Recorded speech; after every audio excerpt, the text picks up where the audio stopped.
Imagine a single political promise, just one short sentence, powerful enough to change the fate of an entire party. This isn't fiction. It's the story shaking British politics right now. In the heart of London, beneath the vaulted ceilings of Parliament, a quiet storm has been brewing.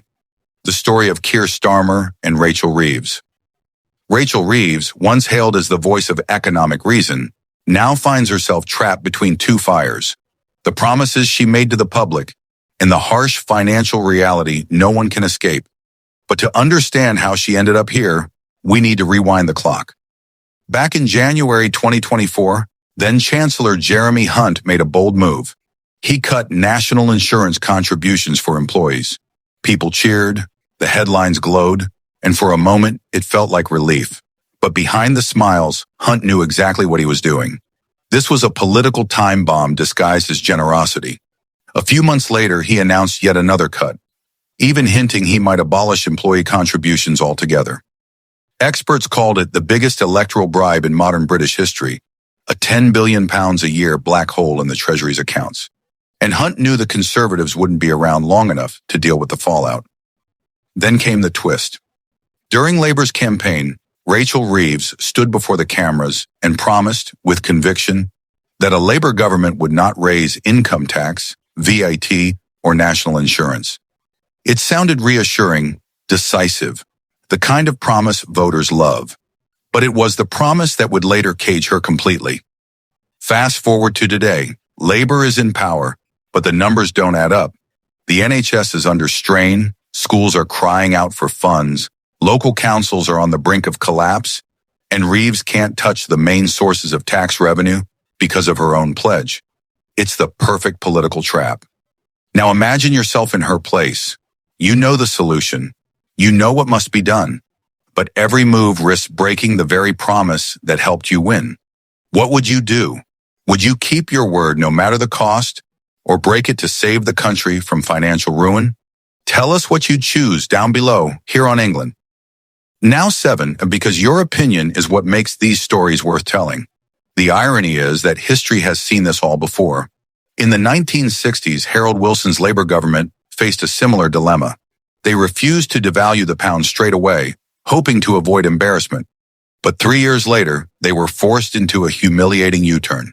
When asked what his biggest mistake was, Wilson said, underestimating the power of speculators to destroy the value of the pound. He had an excuse: a wafer-thin majority. Starmer and Reeves don't.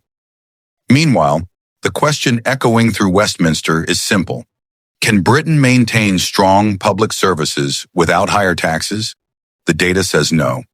The top 10% of earners already contribute around 60% of all income tax revenue. There's only so much more you can squeeze from the rich. If we want better hospitals, schools, and infrastructure, someone has to pay, and that means a wider tax base.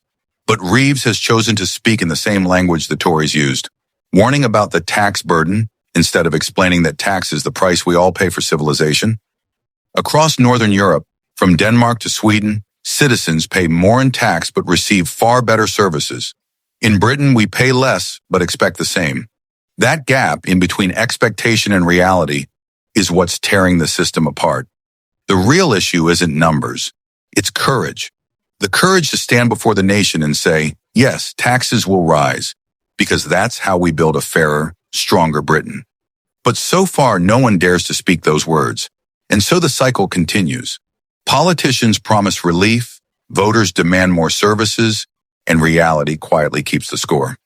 For Labour, the challenge now is existential: how to govern without betraying their promises or betraying the truth. Keir Starmer knows that this single issue, tax, could define his entire premiership. Rachel Reeves knows that her credibility as Britain's first Labour Chancellor in over a decade hangs in the balance. Will she choose popularity or will she choose honesty?